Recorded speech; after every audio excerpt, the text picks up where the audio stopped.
What is up, everybody? Good evening. It's your boy Bobby from Bobby's Breakdowns, and tonight, this is kind of the first live stream I'm doing that I'm recapping a TV show. We've done predictions, we've done a bunch of other things, but we've never recapped a full TV show, and there's going to be 3 seasons worth of the TV show Outer Banks. It's a Netflix show, if you guys know it. If you don't, well, welcome. And this is going to be a spoiler stream. So we're going to be spoiling some major events. So if you haven't seen it, I would get off now. And disclaimer, if me and my guest that I will bring in shortly here, if we say something that might not be accurate, just run with it or comment saying like, hey, this is what happened, and then we'll go from there. But with that being said, let me introduce you to my guests. Making their stream debuts, Nicolette and my brother, Matty. How we doing tonight, guys? Hello. Hello. We are doing great. Ready to talk some Outer Banks. Yes. A lot of Outer Banks. There's a lot of stuff going on. This is a very eventful show. For sure. Yeah. 3 seasons worth. Like I said, if you guys listening haven't seen it and you really don't want to get spoiled, I would just get off now because major events will be spoiled here. So now that I got that out of the way. So Outer Banks first debuted in April of 2020. Now, I was very late to the party on this show. These 2 lovely people convinced me to watch it. That's why they're on this stream. I felt it was right to invite them. I watched it on my plane ride and I couldn't get enough. I genuinely was mad when we landed. I said, oh, okay. So because I landed on a massive cliffhanger, and yeah. But like I said, we'll be doing character dive, 3 seasons worth. So the overall plot of Outer Banks, it's these 16-year-olds, even though they don't look it, they're going to. I'll read the IMDb plot, even though it's not totally accurate. On an island of haves and have-nots, teen John B enlists his 3 best friends and girlfriend eventually to hunt for a legendary treasure linked to his father's disappearance. We'll get into all that. But let me start off with this question. Overall, can be any character from any season. Who's your guys' favorite character? Go. If you can pick. One character. All right. You want to go? Sure. Go Of the core 4, yeah, I think you have to pick JJ. And from doing, some research, it seems like a lot of people would agree with me. He's a troublemaker to start off, and he seems like kind of a jerk. But as the show goes on, I think he has one of the best character arcs and character development. He's really cunning and loyal to John B. He got them out of hot water so many times. And again, the character arc, I think, a lot of people may not have liked him early on, but once you find out his backstory, that he had an abusive father, and all of that stuff was going on, it seemed like once the dad was out of his life, the dad escaped to somewhere. That might have also been South America. It seemed like JJ was very happy to help him escape because he knew he would never see his dad again. And it seemed like after that point that JJ, he had all of his actions were for his friends and seemed to be doing good for the group and for people. So that was my favorite character. Okay. I like JJ also, but I would argue that he doesn't really have a character arc. I think that he's reckless from the beginning to the end. And I think that, yes, he's like daring and cunning, but he also sometimes gets the group into trouble. Sometimes it works out, but I think sometimes he puts them in like really dangerous situations. So I don't know. I do like him. I think he's very charming. I think he's like probably one of the most likable characters. I don't know. If I had to choose a favorite, it's kind of tough because I feel like they all have like really redeemable qualities, but also qualities that are irritating. Also, who I like identify most with probably would be Pope, because like I'm like I find myself to be similar to Pope. I think that he actually has like a lot of character development, like kind of starting out like more timid, very straight-laced, kind of like rigid, and then he like opens himself up more to like adventure, being a little bit more bold, taking risks, and he's like a driving force behind them actually figuring out everything with the treasure hunt, and like his connection to Denmark Tanny is kind of what helps them to find the treasure ultimately. So I would probably say Pope if I had to pick. Yeah, if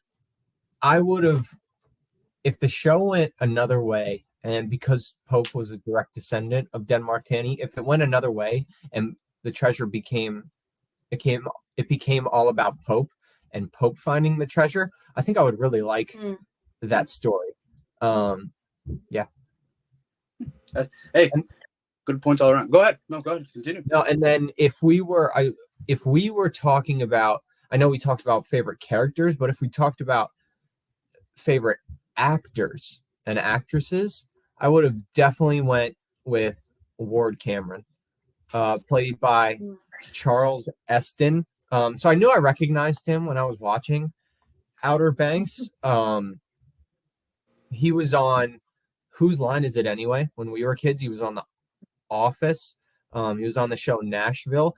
He started out as a comedian, and this was not a very comedic role. No.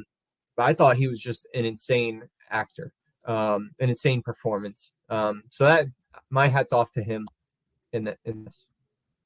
We do love to hate Ward Cameron, but he did do a phenomenal job. And like you said, he was from The Office. And while I was watching this show on the flight, obviously I couldn't look up where he was from. And I'm trying to figure it out.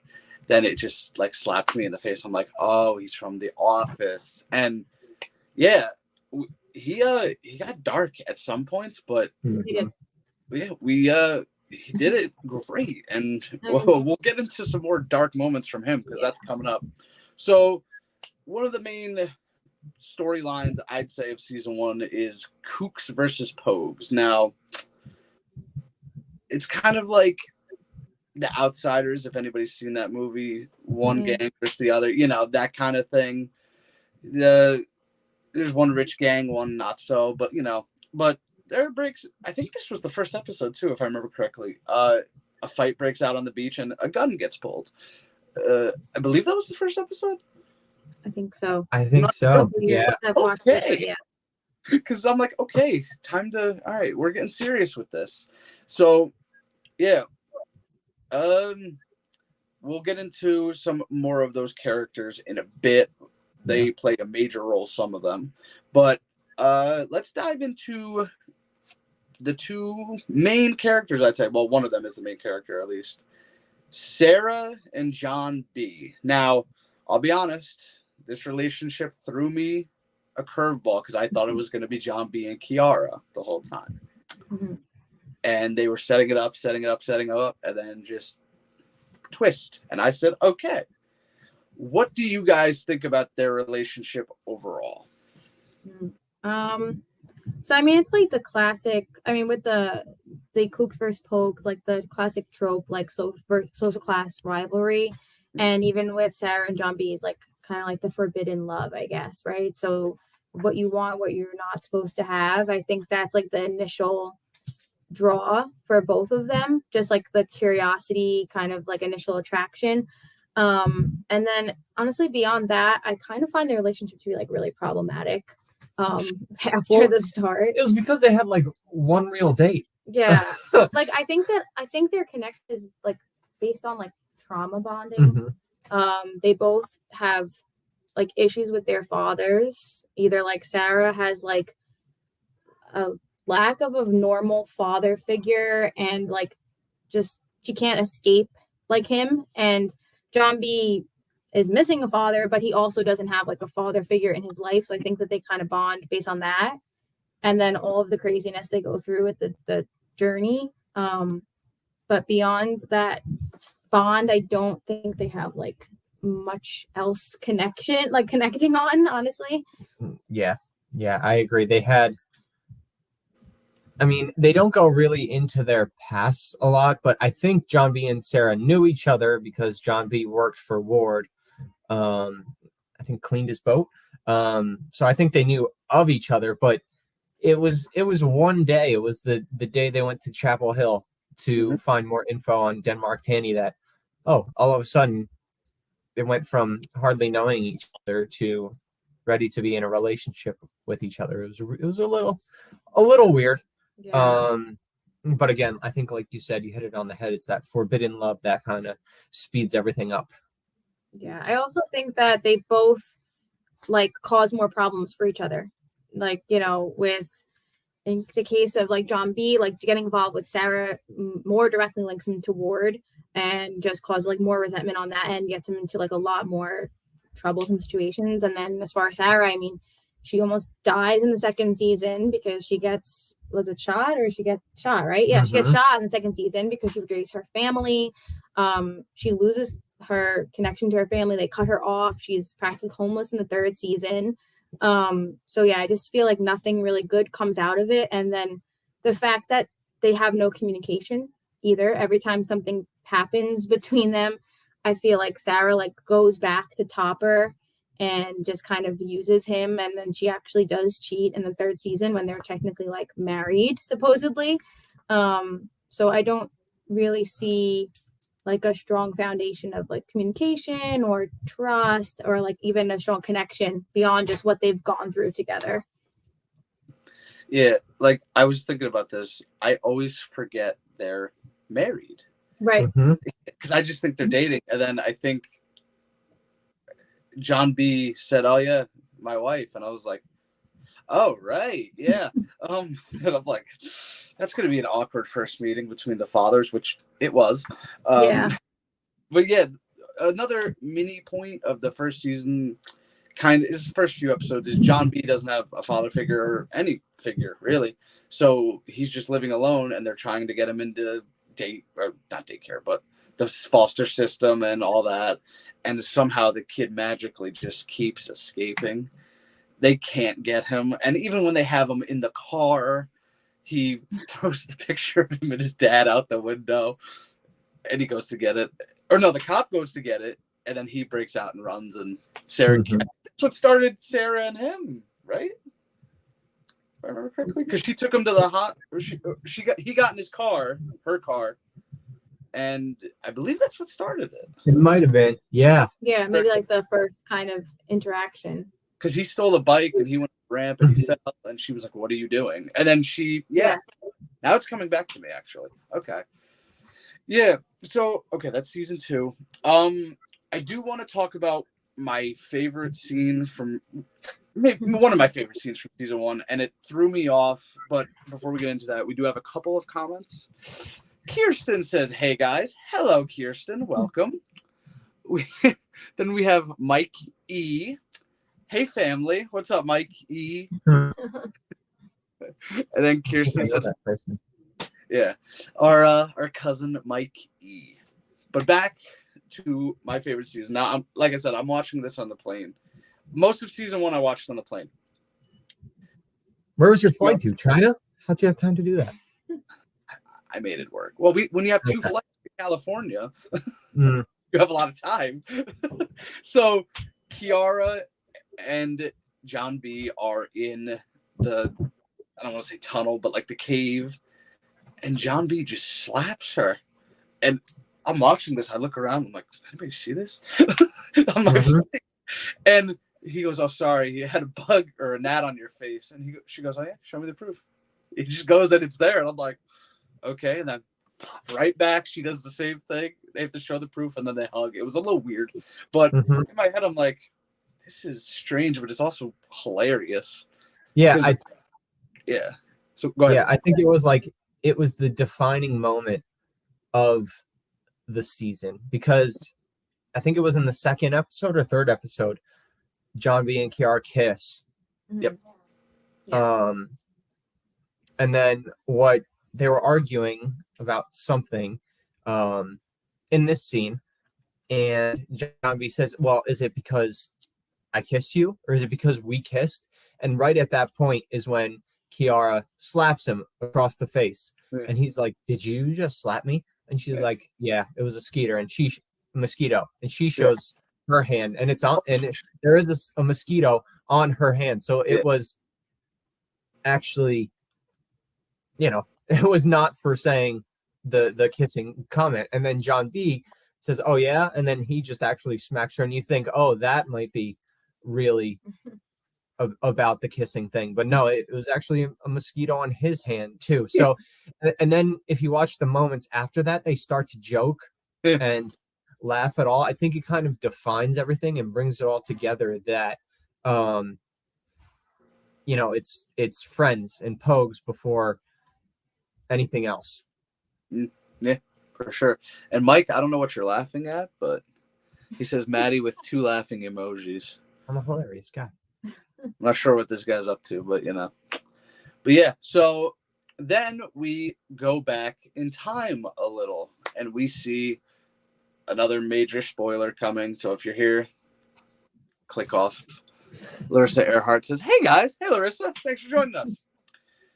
So we find out that in the moment, Ward was the one that did indeed murder Big John. And like I said, or so we think, he got away with it, and he told one of the guys what he did, and he's not going to get in trouble for it because he's the big man on that island. But we find out later on of events that happened, and we'll get into that. But what did you guys... What do you... Oh, okay, you were going to ask us. No, go for it.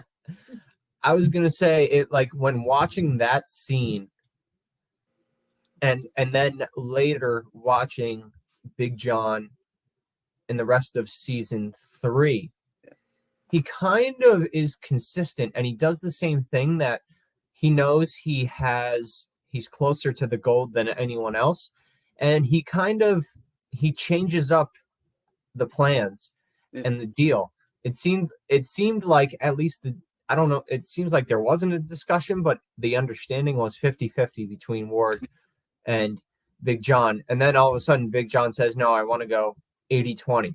Yeah. And that's what starts the brouhaha. So I don't want to say Big John deserved it, but he keeps getting himself into these scenarios because he is greedy and wants all of the treasure for himself. Do you think it was the same thing? Yes. Now, I believe Ward said something like, "I let you use my boat or my resources," whatever the case may have been. But yeah, it was 50-50 originally. And then Big John says, 20% is more than reasonable. And in season 3, we won't get into it fully in detail, but he's kind of the same way. He's tunnel visioned on this treasure, and it does cost him in the end. And it almost cost him his son's life a couple times, but we'll get into that come season 3. Now, one of the main plot points of season 1 leading into season 2 is the murder of Sheriff Peterkin. Now, Rafe, which is Ward's son, pulls the trigger because she's got him at gunpoint and is arresting him. And then they frame John B. And of course, everybody believes it. So John B goes on the run. Now, what did you guys think in that moment? Because I had no idea in that split second who pulled the trigger. No idea. It was. I remember being like shocked. Came out of nowhere because Rafe was not a loose cannon, but so uncertain that I didn't think he would have the guts to do something like that. But this sets him up for later seasons that he actually does have the guts to do things like this. I mean, first off, the issue was, if you're a police officer, you never travel alone to something like that. Some Shoop or somebody else should have been with Sheriff Peterkin. But yeah, it was definitely very shocking to see Rafe pull the gun. And I mean, he did save them, I guess, save his dad for another season or two. Whatever, it worked. Yeah, I think it like solidifies his role as a villain in the show also. And it just speaks true to like his, like most of his actions are driven by his need to like prove himself to his father and protect his father, kind of like his father is always trying to protect Sarah. And, you know, eventually Rafe realizes that that Ward is always going to choose Sarah. And that's kind of what causes like his unraveling in the third season. But yeah, I think that we see like the contrast between Rafe standing beside his family, protecting his family, and Sarah is like, wants nothing to do with them, like breaking away. So it's kind of like a defining moment between the two siblings. Yeah, Rafe, at first I was like, okay, secondary character, but then he became like a lunatic. And like you said, he just wanted to prove himself to his father, and that comes to a head later on for sure. But Rafe as the villain of, well, one of the two villains of this franchise, and I won't mention, maybe I won't. No, I won't mention this now because I'll mention this when we get to the end of season 3, because I had a thought about something he said. But so we're almost at the end of season 1. John B goes on the run, and then John B and Sarah, they're evading the cops as much as they can. They get into some sticky situations. Some I don't know how they got out of, especially when John B was locked in, I don't remember the character's name, in that kid's closet. Yeah. The laundry room or something. What was it? Yeah. Laundry room, I think. Yeah, something like that. He runs in, and the kid's like eating cereal at like 10 o'clock. Yeah. And the kid's like, "What are you doing here?" And it's like, So he hides, and he's got him locked in there. And Topper, this is where Topper kind of becomes the hero for a little, but he's talking to him through the laundry room. He's like, we were dating, right? And he's like, John B's like, yeah, sorry about that one, man. Like this guy, I found that funny. This guy is the only hope of him getting out of that room, but he took his girlfriend from him. So it's like, and he also tells Topper that he loves Sarah. He hasn't even told Sarah this yet. So it's like right through the heart for Topper. Oh yeah, but for some reason Topper went along with it. I'm not sure why, but he kind of becomes hero and villain. We have some comments. Ryan just says, huh, because he always does that. Then he wrote Matty in all caps. And then... Hi, Ryan. Thanks for the LinkedIn message. It's funny you say that. It's so funny. Oh, I can't. I was with him last night, and he had popcorn at the movies, and he spilled it within like 3 seconds. So I'm like, I saw it was all that liquid death he was drinking. Yeah. Hey, have you tried that? It's pretty good. It's saying. Very good. No free ads though. Yeah, that's true. If you want to sponsor me, go ahead. But all right, back to season 1. They go on the run. Yeah, he does tell Topper that he loves Sarah, and then so they get to, I believe it's the lighthouse. Mm-hmm. And Topper gets up there. Topper says, hold on. I don't even want to know what that means, Chris. Can you say hi to... No, I'm not going to do that. I'm going to say it out loud, then it's going to blur together. But they go to the tower. Topper follows them up there. Topper says, let me help you, let me help you. So he wears John B's clothes and comes down and puts his hands up, and they're like, what are you doing? And he saves them. Now, ultimately, in the end, he does something way, way worse. But I saw that, and I'm like, huh, this is interesting. What did you guys think in that moment? Yeah, I mean, Topper is actually like the hero a couple of times. Mm-hmm. Like he saved Sarah when like Rafe is trying to drown her. He helped Sarah get away. Third season when they're trying to get to South America.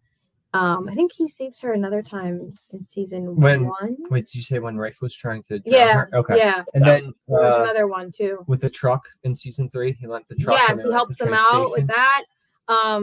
So I don't know. But it's really interesting. He only want to help Sarah. Right. Anything involving protecting Sarah or keeping her safe, he'll do. Kind of like with Ward, you know. Yeah. so it's interesting. Like has undying loyalty to her, even after she chooses John B.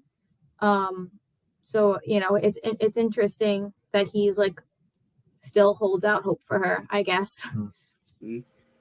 And also funny about Topper, when I was doing my research on him, it turns out I don't know if they ever say it in the show, but on like the Outer Banks website, they said he was a nationally ranked surfer, which I feel like is a kind of, it's not important, but it's not unimportant. Yeah. To mention something like that. And especially because I looked up the history of like kooks versus pogues, and it turns out it's a real thing. And kook is what they called like the rich people who wanted to surf, the people who wanted to surf and got aboard and did everything but couldn't actually surf, kind of like me and Nicolette in San Diego last year. But I thought it was ironic that Topper is called a kook, yet he's actually like a real surfer and can surf. So he's just rich. The grandfather's a judge. Mm-hmm. Was it? He also has an abusive parent, which in real life. No. The mom, mentally, verbally abusive. Yeah. Oh yeah. The other time he helped Sarah is when they're gonna have the hearing for John B in season 3, and she pleads, like she's like, please, like give him one more day to get away to South America, and he agrees, and that's the reason why John B is actually able to get out of the Outer Banks. So he's like a key player a couple of times in helping them to escape. So I don't know. I mean, he has a lot of toxic personality traits, kind of a jerk, but a lot of times he is taunted by the Pogues. I don't know. I have mixed feelings. Like sometimes I feel for him. Like I think he gets the short end of the stick a lot of the times, and Sarah manipulates him whenever she can. So yeah, sometimes you really feel for the guy. Sometimes, like you said, and then there's just sometimes he just does these stupid things. Season 3 was when he was really, or end of season 2, season 3 to me was when he was the real security blanket for Sarah. Yes. Yeah, for sure. And then because ever since what happened with Ward, then he stepped in, and it's crazy. But so the real ending to season 1, John B and Sarah, they go on the boat. They're caught, but they're in the ocean, so they head out to the worst part of the hurricane. Now, how they survived, I don't know. But a lot of suspension of disbelief in this show. Very much needed. There's just so many times when it is not realistic that they would actually get out of those scenarios. Yes. And in one moment, they're talking on the walkie-talkie, or whatever you call the communication. And John B says, "I'm coming for you. I know you killed my father." And then Shoop leans over to Ward. He's like, "We're going to have a talk about this." Mm-hmm. I think this was a turning point for Shoop. Yeah. Because like earlier in the season, like they set him up as a crooked cop. He was stealing the money from the hotel room. Did something else, basically just not on the side of the Pogues at all. But I think it was at this point he realized like John B wouldn't just say something like that. So I think he was, from that point on, he was trying to work against Ward, and I think that set it up in later seasons. I don't know if you guys can hear that on the other end, but Cassie's barking right now. So she wants in on this chat. There's a lot to say, clearly.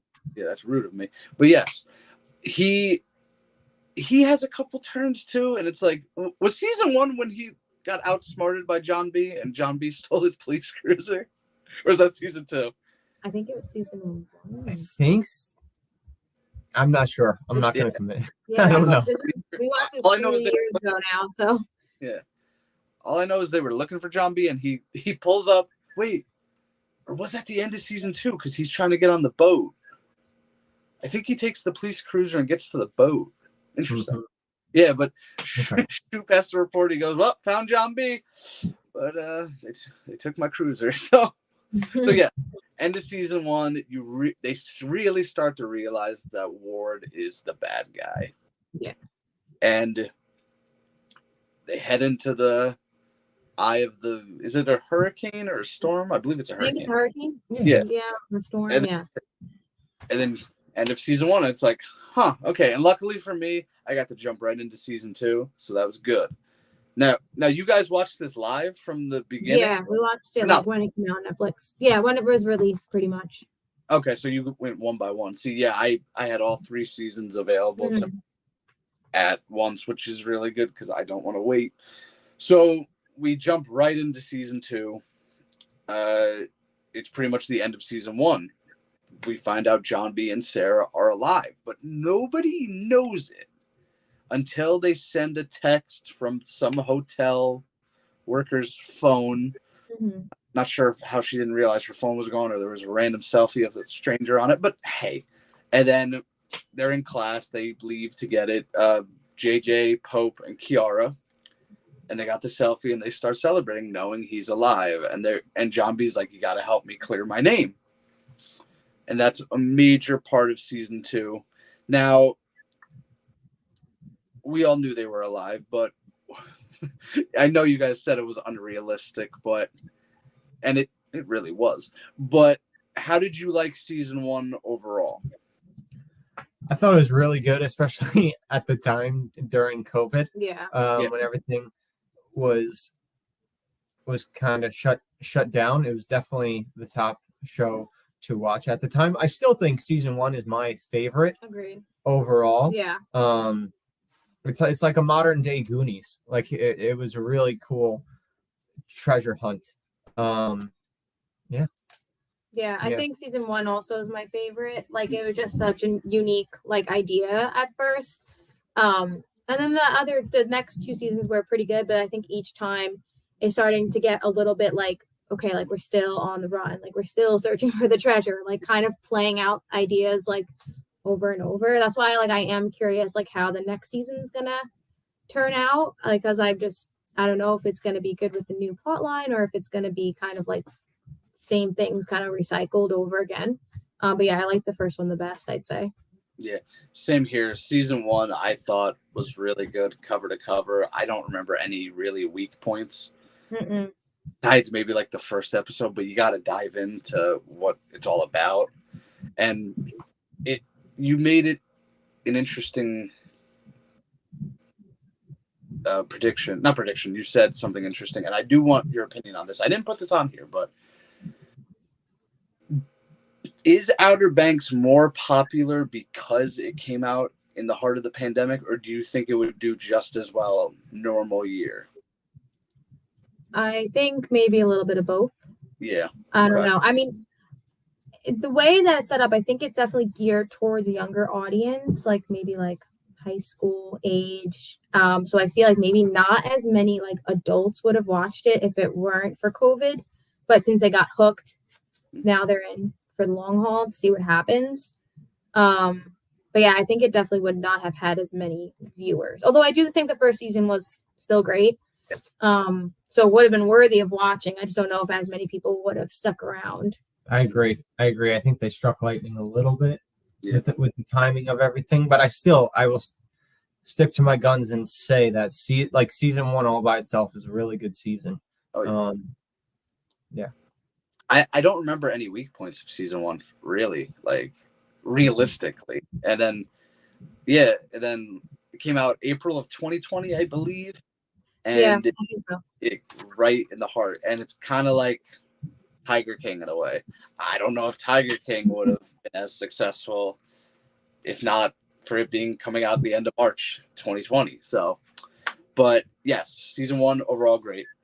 Season 2, Sarah and John B are alive. Rafe, we did allude to this. Rafe trying to drown Sarah. A brother trying to drown his sister. It's disturbing, but Rafe Cameron is a really good villain. On brand for him. You love to hate him. Yep. And he went dark in this series.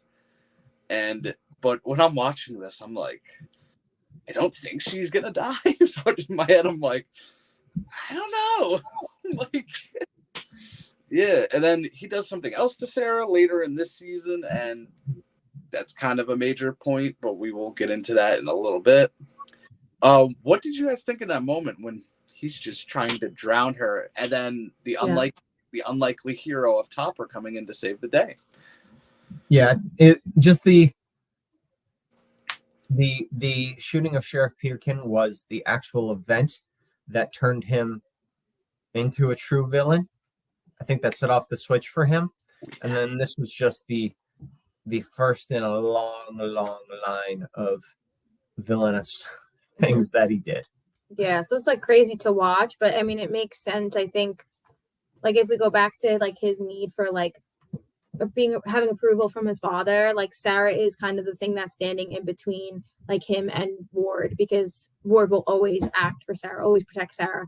So I guess it's just like sibling rivalry to the extreme. And when you have someone who is like as insane as Rafe, like he's willing to kill his sister to kind of move up the ranks in his family. And there is a third sibling that. Yeah, it's kind of she's kind of forgotten, but she's not blood related to Rafe and Sarah though, right? I think she's the stepmom's daughter. Interesting. I don't know. I could be wrong, but I think she's the stepsister. Interesting. Because that's a second marriage. I don't think that's her government name, Wheezy. I'm just gonna throw that out there. Of course, Wheezy Banks. Interesting. I did not. Another thing with the stepmom Rose. There's at one point, we might be jumping ahead here. It might be in season 2, but we're in season 2 now. We are in season 2. Right? Okay, no, but like later on in the show,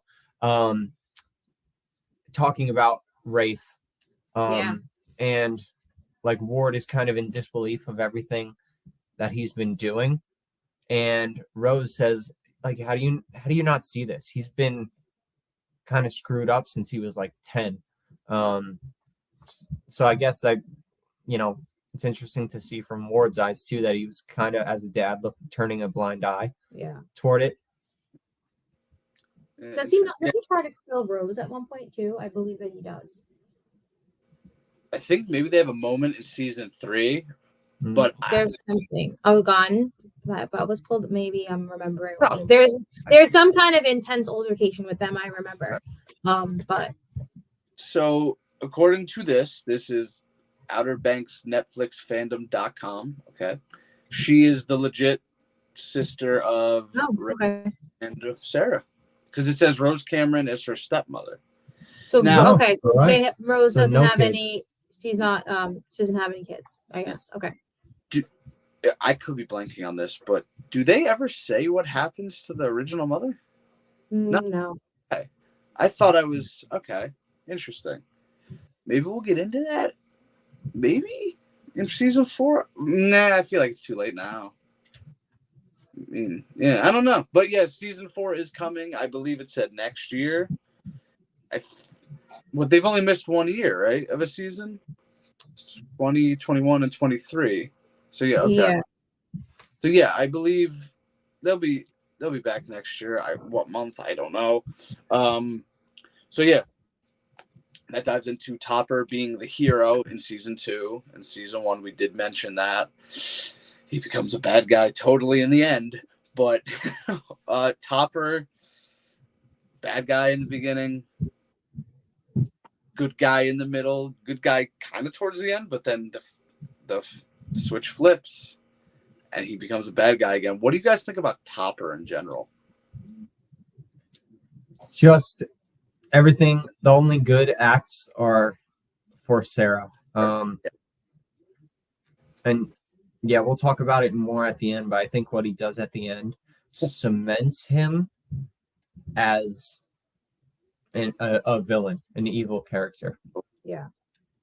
He could be a major villain in season 4, depending on. I'm curious, like, if he might team up with Rafe. That's what I was thinking. That was kind of what I was thinking. The way that it kind of opens that up for like that at the end of season 3. So I don't know. I'm kind of curious if they get together. Yeah, I mean, the last time we saw them together, I believe, was this scene. Or I could be misremembering, but they kind of went their different ways after this, because Rafe thought Topper kind of like turned his back on him. And Topper even was like, "You're insane, dude." But Right. if they team up next season, that would be interesting. Yeah. Well, in season 3, like when they have a brief interaction and Okay, Rafe tries to warn Topper, like, my sister is messing with you. Like, it's not going to end well. Like, she doesn't care about you. And then that is what ends up happening at the so I don't know. I feel he's filled with a lot of like very vengeful. So who knows? interesting. I'm just typing a question I have for you guys at the end because of quote. Yeah. Yeah. So we kind of dove into Rafe's insanity already. I think we could get past that because it does come back in the end. It doesn't really matter. Ward Cameron. Now, he started off as what looked to be a decent guy. He adopted John B into his family, took him fishing, tried to kill him, but of course, he was trying to be a nice guy. And then we find out he's killing a lot of people to keep them quiet. With Ward Cameron, phenomenal villain. He did have to get his in the end, but we will get into that. So yeah, we did mention Ward was a great character. Yeah. The one thing with that scene when I think he killed Gavin.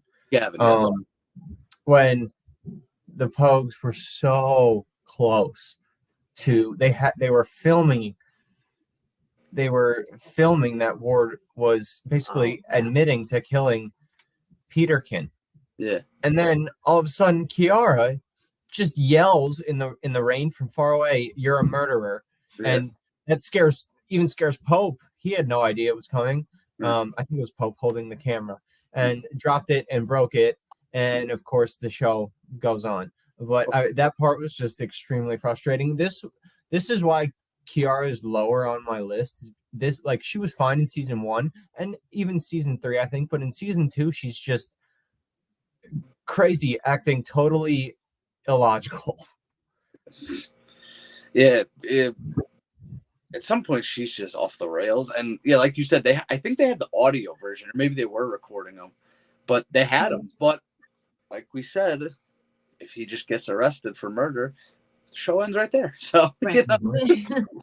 We don't get to go into what else he did. And oh boy, season 2 was a crazy story for Ward. Now, we can mention it now that you mentioned Kiara. Kiara and Pope have a very brief and odd relationship. It was, What'd you guys think of that? Because I felt like it kind of came out of nowhere. Yeah, I felt like it was kind of unnecessary. Like it didn't really serve the character development or plot like in any way. The only thing, I think it just made me dislike Kiara more because I felt like she just bounced around from each guy in the friend group. She started with the crush on John B. She tried out kind of things with Pope, but led him on. Really wasn't very, caring about his feelings for her, and it was clearly not reciprocated. And then eventually ends up with JJ, which I do think that they are a good couple. But I feel like she's just kind of like reckless, like with his feelings. And it was, I don't know. I wasn't a fan of it. Yeah, she kind of goes to all three of them, and it's kind of weird. Her and John B didn't really have anything serious. No. And then Pope sees it, and Pope's like, huh, interesting. And yeah, I don't know. I just felt like it kind of came out of nowhere, and then like it didn't happen, and then suddenly it does happen. Yeah, I don't know. Hey, what'd you think of it, Matty? I didn't really quite know what to think of it. Kind of like Nicolette was saying, it was kind of just on and off. It's like it was just there. It was but I will say hats off to Pope for when Kira finally said, "Do you want to hook up?" And when they were doing the bonfire and in the boat and all that, he said no. He's like, "You're not gonna. This isn't legitimate. You're not gonna feel this way later on." And that kind of speaks to Pope's character of being the brains of the group. So that was what I thought was the biggest takeaway of it. Pope's a smart boy, but he did throw away a lot of his future.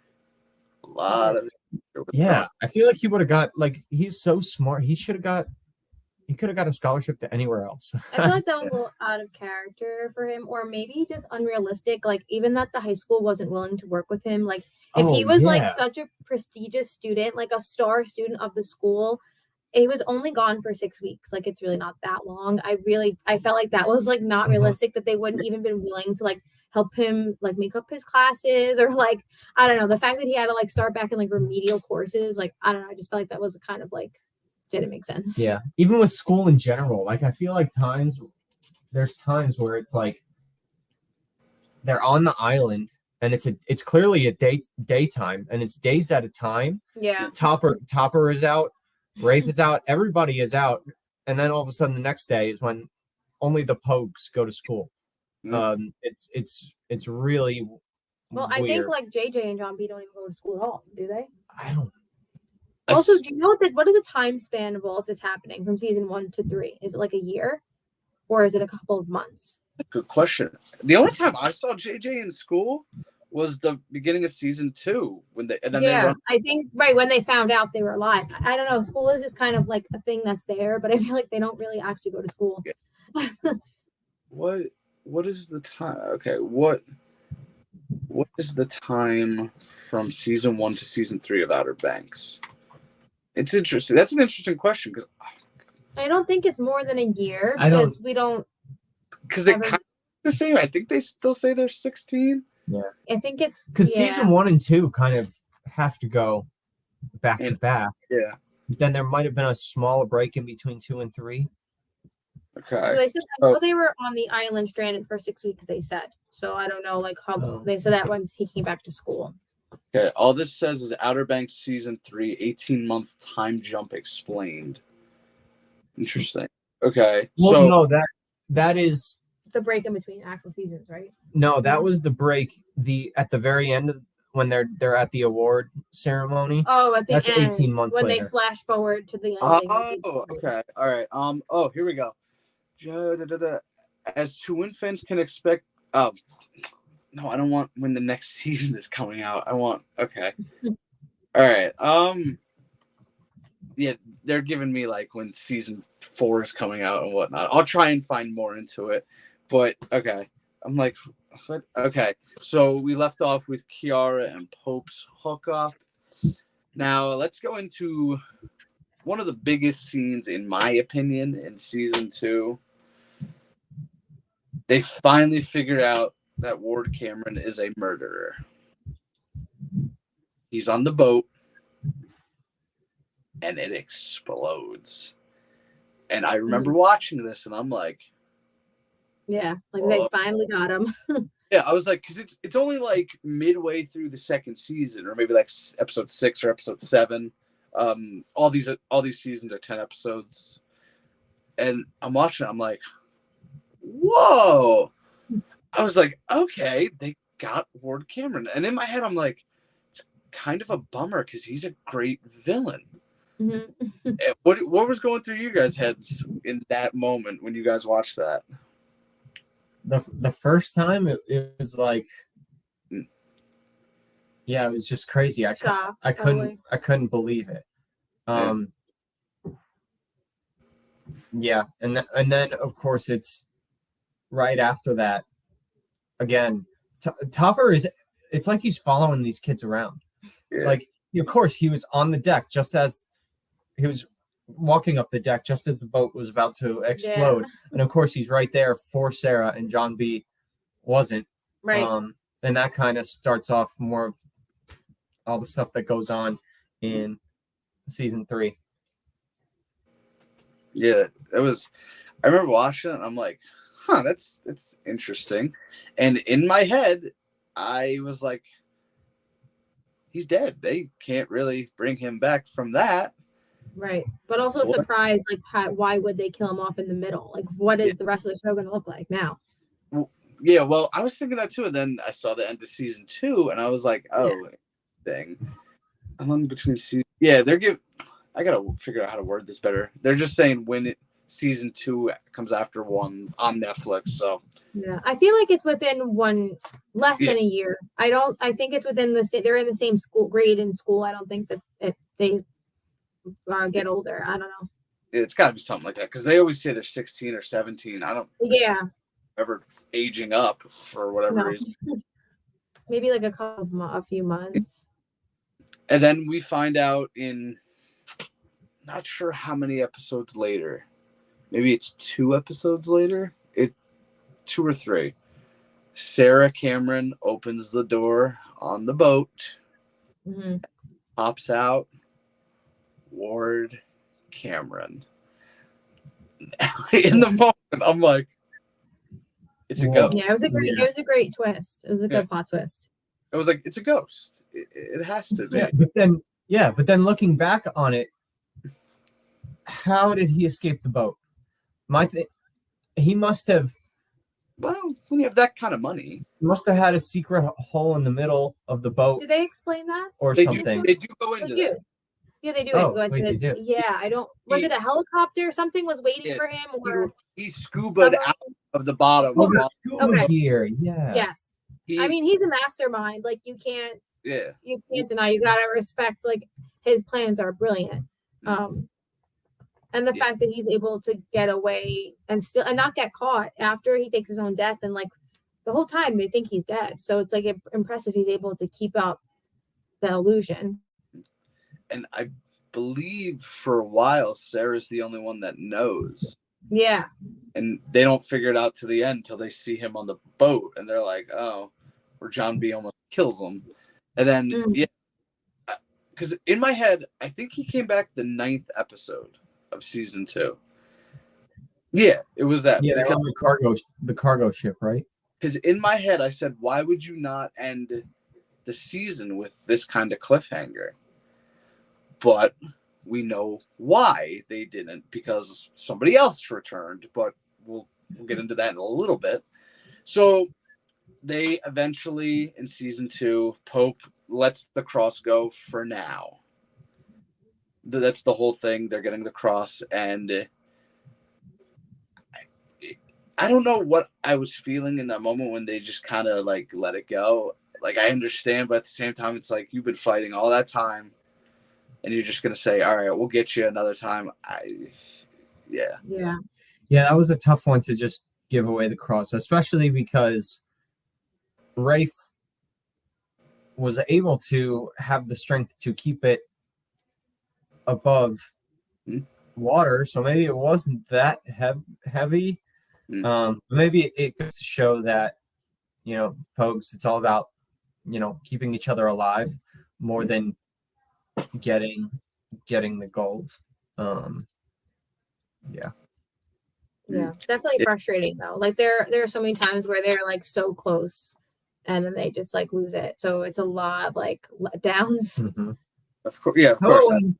How about when they're getting away in the speedboat from the cargo ship, Rafe grabs the gun, AK-47 or whatever it is, from one of the guys, and it's just aiming the gun. Clearly has the ability to fire at the Pogues. Why doesn't he press on the trigger? He's crazy. Maybe because Sarah was on the boat. Maybe he shot Sarah 3 episodes ago. Well, yeah, but maybe he didn't want to shoot her again. Maybe also very unrealistic that wound does not kill her. Oh yes, also that they have no medicine. She doesn't go to a hospital like for weeks. That this thing does not kill her or get infected. I mean, very unrealistic. Go ahead. Sorry. No, I was gonna say on par with a lot of the other things that happened in the show. As back alley as a doctor as you can get. Yeah. And he won't even see her at first, and then I'm pretty sure like he holds up like a stack of money to like the camera, and he's like, "Here now," and he's like, "Oh, come on in. I have room for you." It's like this retired shady doctor, and it was like, and even he's like, "Yeah, she's dead," and it's like, okay, and I'm like, she's become a main character. I think she's way too popular to kill off. Now, Now, originally, I'm not. I wonder if she was one of those characters, Sarah, that was like, she got really popular and they were like, oh, we got to get her more of a main role. Because in the beginning, kind of just secondary, but then she's top. Yeah. So people must have liked her if they were just kept adding scenes with her. Yeah, it's interesting. And for the most part, this is their claim to fame, these actors and actresses. Oh, I mean, yeah. you got Charles Eston. Mm-hmm. Then you have in season 3, I'm blanking on her name, but she's in the Santa Clauses. She's this actress, but otherwise, Limbri. yes, yeah. Yeah. I was trying to think of her real name, but I couldn't. Yeah, but the main characters were not famous before the show, and now they are. I'm hoping Chase Stokes becomes Superman. It might work. I don't know. Now, yeah, they're becoming big time, and I don't know. Did you guys know John B. tried out for Stranger Things? Oh, really? No. I did not know that. I do know that he's dating Kelsey Ballerini, though. Yes. Yes. He went from Madeline Klein, yes, Sarah Cameron, to Kelsey Ballerini. I'm like, okay, good for you, my man. But he tried out for Stranger Things, and apparently it just, like, he said bombing. He bombed it so badly, like that might not be the right word. Like he did so bad. Wow. Yeah, I mean, and he's not a great actor. I know this might be like a hot take, but actually in the beginning, the first season, like I thought the acting was like a little bit cringe. It took me a few episodes to like get used to it, because at first I was like, ooh, like this is a little, I don't know, not great. But they honestly he doesn't have like a lot of big dialogue scenes, really.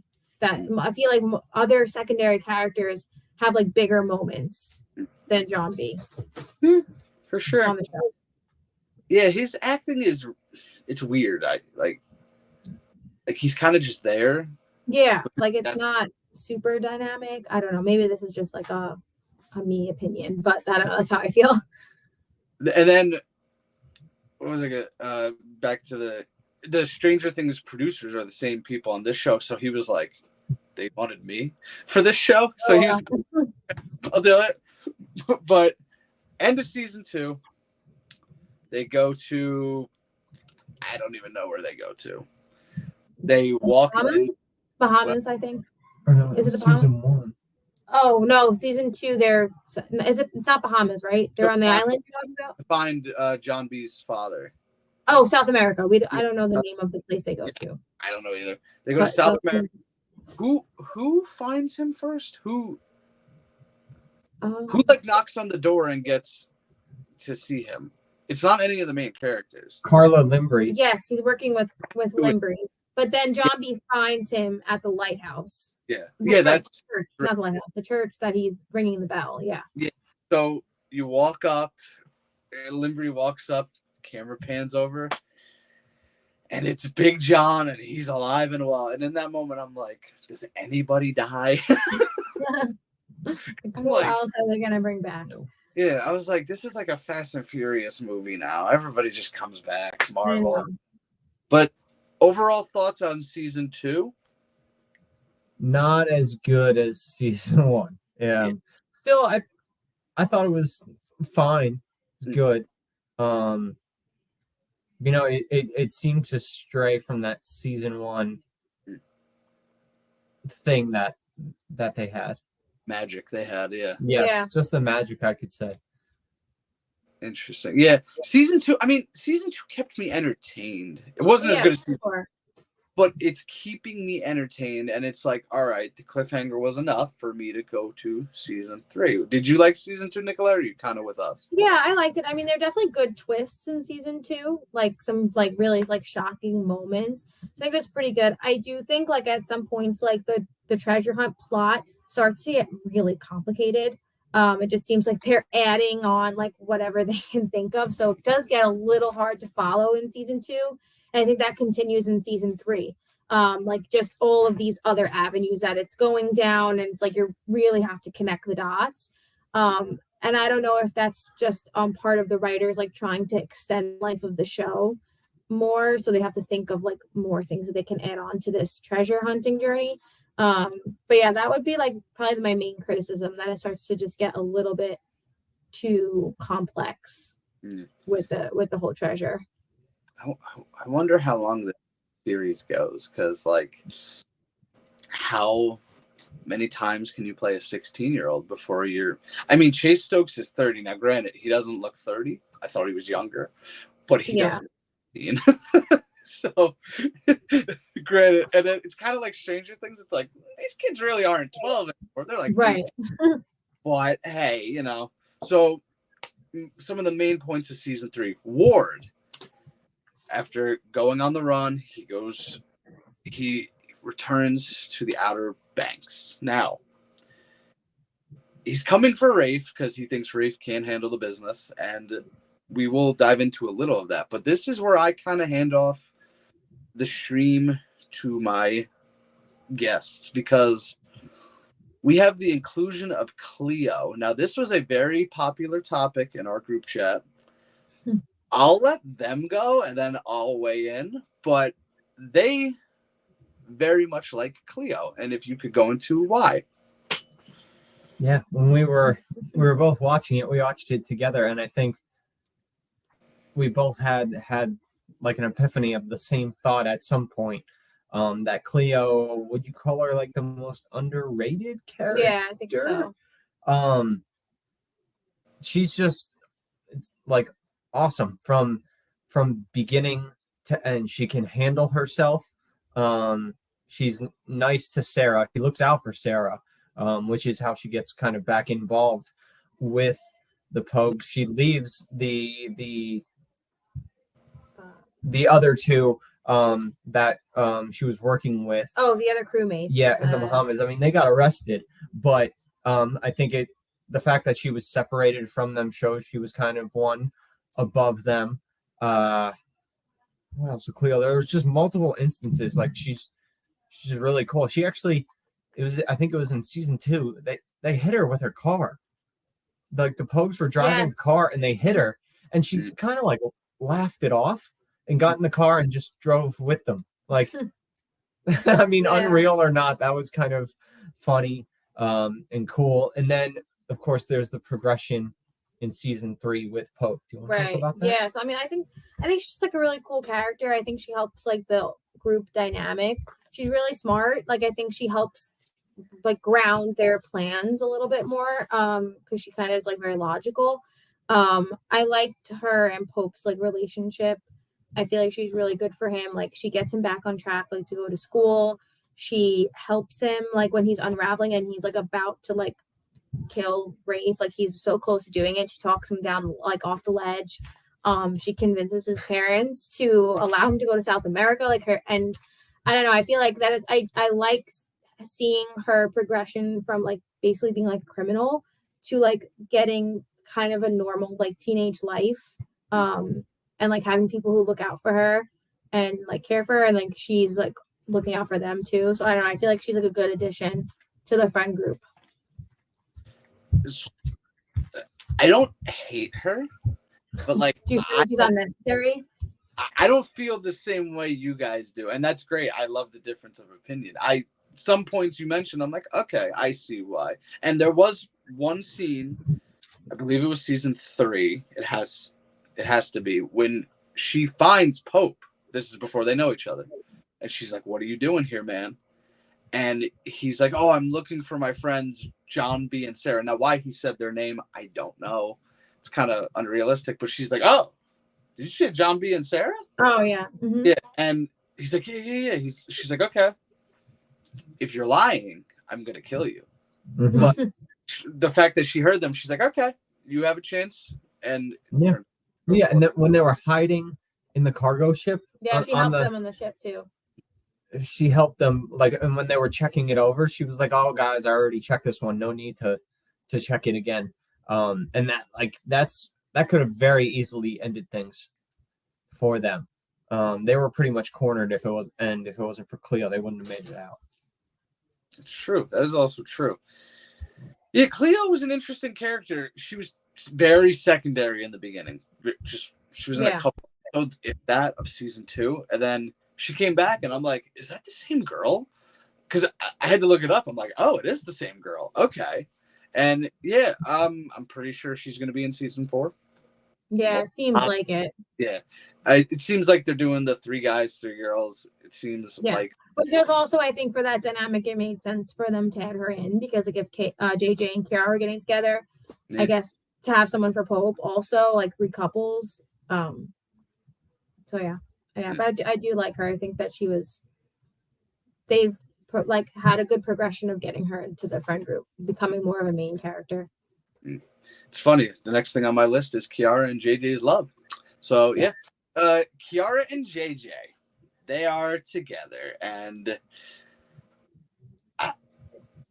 I wouldn't have seen this coming in season 2, but there were breadcrumbs in season 3, at least, and I was like, okay, they're gonna do this, and Kiara's parents, they don't like JJ.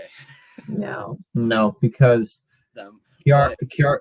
Kiara's dad was a Pogue, and says he knows who JJ is,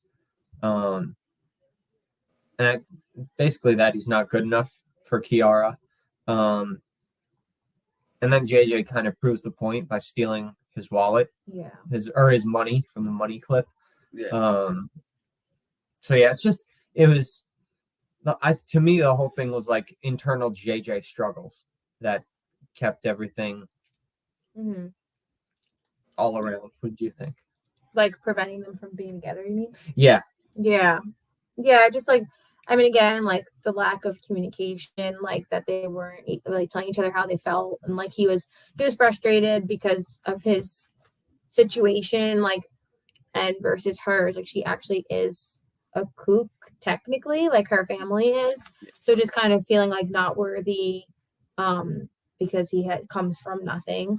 So yeah, I guess just like that internal battle. But I do like them together. I think that they have like a really good dynamic, and like I think that Kiara helps to like calm JJ down a little bit because he could be a bit of a short fuse and, like I said before, reckless. So I think she can calm him down, and I think that he brings out, like, because she is also rebellious, so I think he can bring that like adventurous side out of her. So I think that they have the potential to be like a good couple. Yeah, that's true. Yeah, it was interesting they did that, but I feel like it's much better than Pope and Kiara. I feel like it's chemistry. So I think like if she has to be with one of them, I think JJ is the best fit. And then Kiara is going to her parents sign her up for I'm not sure what this term is. Oh yeah, that's crazy. Retreat, I guess we could call it. Yeah, that's probably the best. Yeah, and so all they have to do, her parents, is not tell JJ where she's going. But they tell him, and then he goes and breaks her out. So it's like crazy scene where she's like, oh, the worker's like, your great aunt, whatever, died. She's like, oh, how unfortunate. And they're like trying to console her. She's like, yeah. And then she gets out because of course. And it will be interesting to see their relationship in season 4. Yeah. Because I don't know if does she have another moment with her parents in this? Another what moment? Yeah, like does she see them again? I don't. Oh, maybe at the presentation. I don't think that they show the aftermath, though, of them finding out that she escaped. Only just what we see at the ceremony at the very end. Yeah, but where they're clearly like all proud of them. So I guess it worked out. Yeah, because they find the gold. Finding trillions of dollars in gold helps. Yes. Wow, that's true. Yeah, imagine the parents. We are so mad at her. Wait, but we will get over it. I think we can put it past us. She found how much? Oh, Yara, come home, please. So yes, we're fast forwarding a little here, but we're in South America. Big John is leading the charge, and he is ruthless. Sarah wants a break. He's saying no. John B wants a break. He's saying no. Yeah. Tunnel visioned. He is tunnel visioned, and I understand why, but it's at some point, it's like, all right, man, you gotta back off. And then they're at the treasure. They're figuring it out. And their location gets given away. And it's like, how did you know we were here? And in comes that weasel Ward Cameron. She's like, you can't get rid of him. Yeah, I brokered a deal to get Sarah home safely, right, Mr. Singh? Sing's like, yes, we get the treasure. Sarah goes free. No problem. But of course, he doesn't care about anybody else. Nope. And I was like, wow. Because he's on the plane. He's like, I won't get in the way. I promise. And I'm like, I don't believe you. Mm-hmm. But we've said it before. That's what makes him a phenomenal villain. And it's weird. He has all these bad moments, but we did mention this off stream. He's willing to do whatever it takes to protect Sarah Cameron. He brokers deals. I think in season 2, did he try and kill her? I think. Yeah. The moment of insanity, he did. Yeah, he did. Yeah, but then I think he realized what he was doing, and then stopped completely. It's not even like he kept going. Yeah. So for the most part, he's willing to do whatever it takes to protect his daughter, and he shows that in his final moments, because we don't know if the guy's really dead. He could have been wearing a bulletproof vest for all I know. Who knows? He tackles one of the guys off the cliff while getting shot, I believe, 4 or 5 times. Mm-hmm. Yeah, pretty crazy. Or the shoulder. He was shot in the chest area, and he kept charging, and he took him out. Camera pans over. They're both down there dead, and that leads them to pretty much continue. And they were in a corner. Yeah. Did you notice this time was when John B. They make a point to show John B.'s arm on Sarah, consoling her. This time, her dad actually does die. Yeah. Dies. It's pretty messed up. He got a second chance at that, but he did, and Sarah was thankful for it. It's like, oh, now you want to show up my. Yeah. Yeah. He learned. It's like he watched season 2. He's like, all right, if this happens again, chance, and well, it did. Then Topper's downfall. Yes. John B, JJ, Pope. I think all of them are in the house, right? They're all in the house, yeah. And Topper just sets it on fire. Mm-hmm.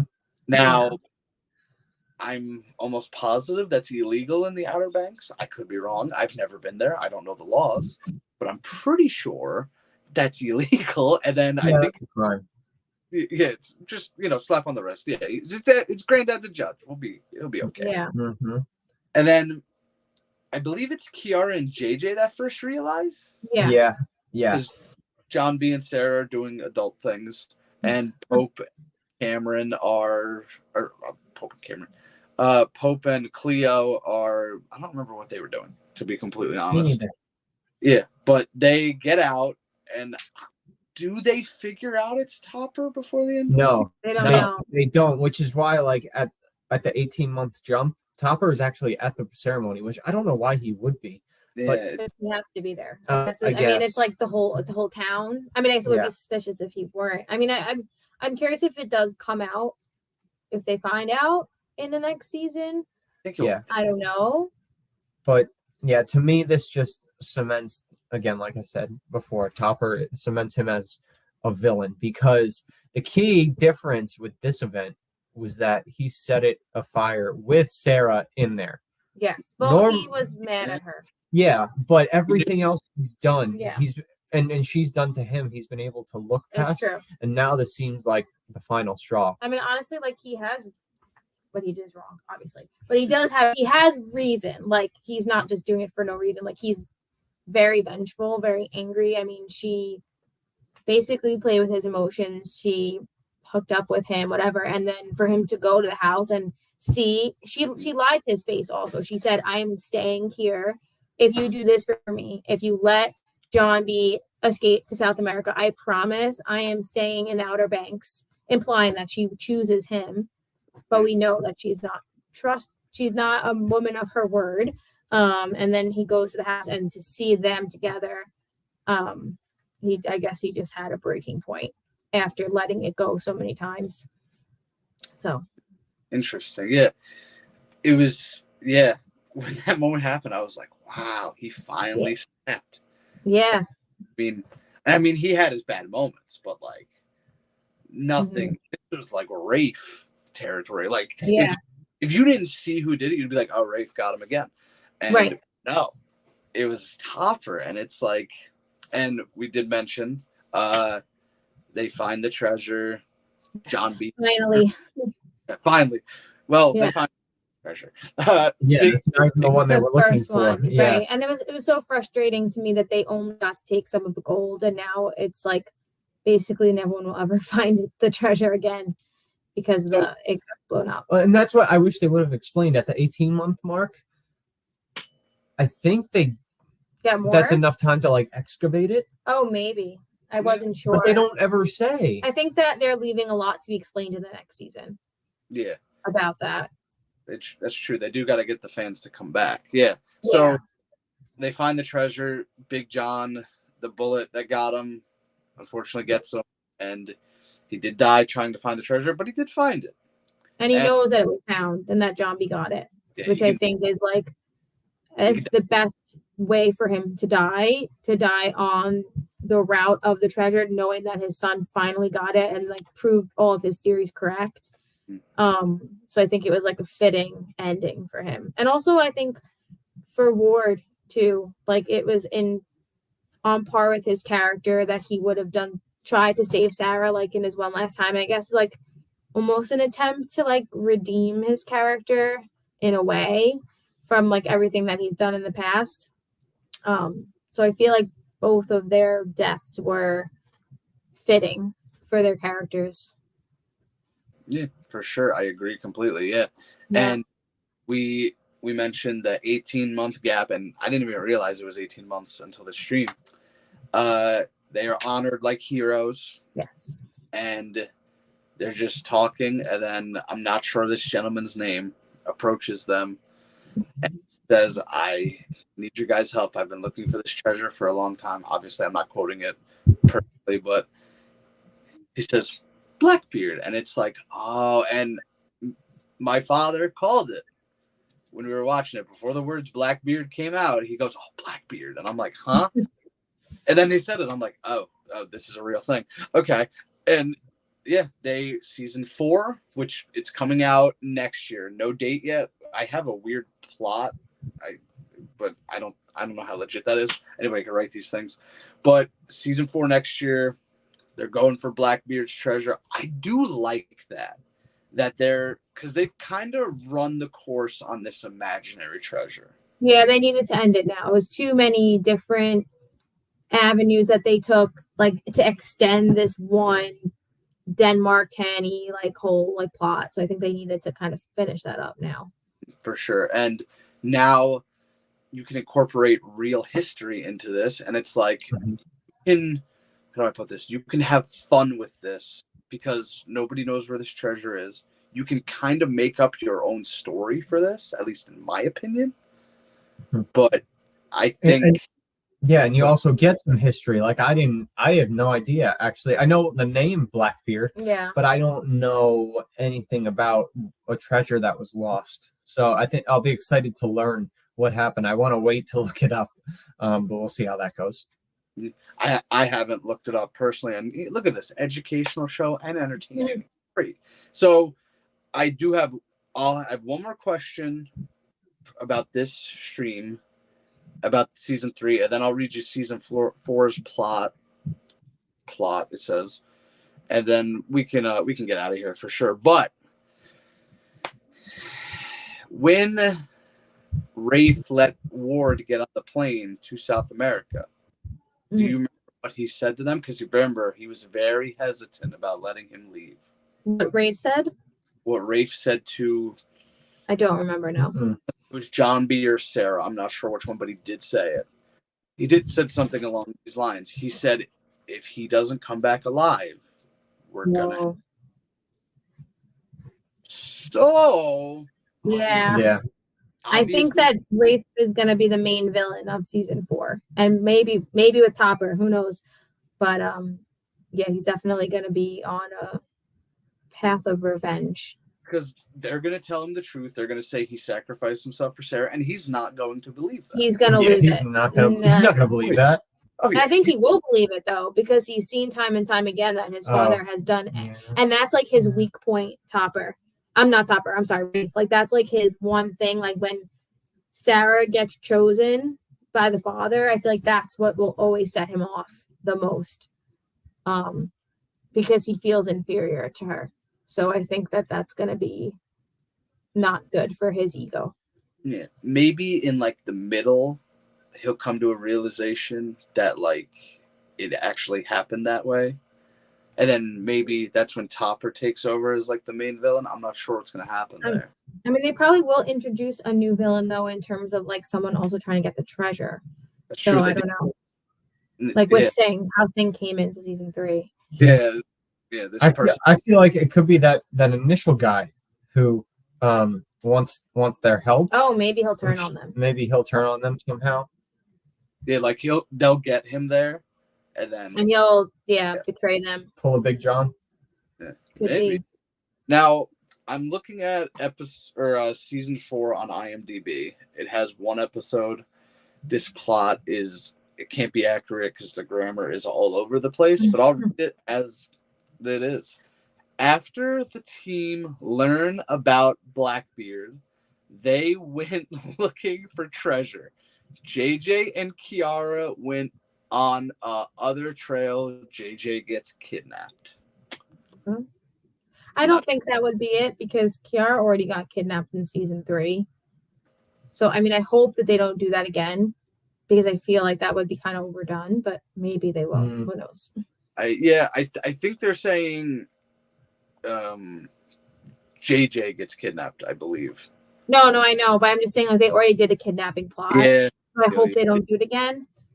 But Yeah, I don't know. The people confirmed for this episode, at least it says this: Chase Stokes, John B., Sarah, Kiara, Pope, JJ, Topper, Rafe, Cleo, Wheezy. Okay. Oh, maybe Wheezy will become more involved. Yeah, because Wheezy disappeared, if I remember correctly. She only was in 1 episode, I think, when Sarah called her or something, but she barely came into season 3. Yeah, I don't remember. Kiara's parents, Wes, the guy at the end, Sophia. I don't remember her unless she's a new character. I think she's new. Yeah, I don't. Yeah, and then the parents, and then Pope's father. So, well, that's Outer Banks, guys. A fun show. Maybe they will join me back on. Maybe I'll do a season 4 overall recap. Might take us a while to complete it because 10 episodes in an hour a piece is a lot. But thank you to everybody who joined me, who commented, who popped in. And if you didn't comment, thank you for watching or listening. Thank you to my awesome guests for joining me on this night, Nicolette and Matty. Just hang around 1 minute, guys, after I end this. I just want to say something. We'll be good though. And then I'll be quick with it. But yeah, thank you everybody. And I'll let my guests say goodbye. All right. Bye everybody. Bye, Like and subscribe. And I'm Bobby from Bobby's Breakdowns, and I'll see you in the next one, guys. Later.